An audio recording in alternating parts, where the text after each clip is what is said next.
ఉన్న సరదాగా జాక్ గురించి మాట్లాడుకోవచ్చా? అయ్యో శుభ్రంగా మాట్లాడుకోవచ్చు.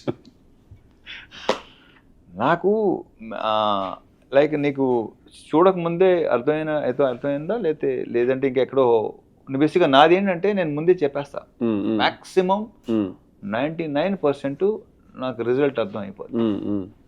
ఎక్కడో ఇప్పుడు కొన్ని మనం ఐ డోంట్ నో చూసిన వెంటనే నాకు అరే ఇదేదో అన్నానా అనిపించిందా అవుట్, అది అనిపించకపోతే హిట్, అది నాకు దీనికి అసలు ఫుల్ థరోగా ఎంజాయ్ చేస్తున్నాను. ప్రజెంట్ కిషోర్ సినిమా చేస్తున్నా, అది ప్రయత్నంగా ఎంజాయ్ చేస్తున్నాను. సో నాకు తెలుసు కదా బాగా ఎంజాయ్ చేస్తాను. తెలుసు కదా, నేను జాక్ అంత ఎంజాయ్ చేయలేదని అనుకుంటున్నాను.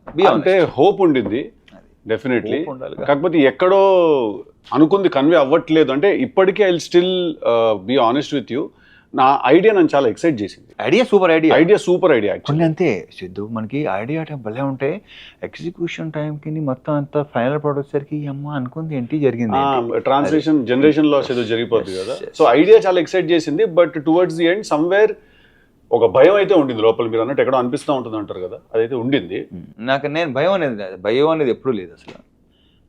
ముందే అనుకుని చేసాం, అయిపోయింది. దాంట్లో కొన్ని తప్పులు మనమే ఉంటాయి, వాళ్ళు బేసిక్గా. ఇప్పుడు నేను ఒకటే అనుకుంటాను, ఫ్లాప్ ఇస్ మై మిస్టేక్, నేను తీసుకున్నాను. Correct.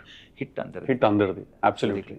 So house with Neeraja fantastic అన్న. Will be actually surprised. తను ఫస్ట్ టైం డైరెక్టర్, తను ఇలా ఈ సినిమా తను తీసింది. బేసిక్గా తను చాలా sensible and emotionally she is very strong.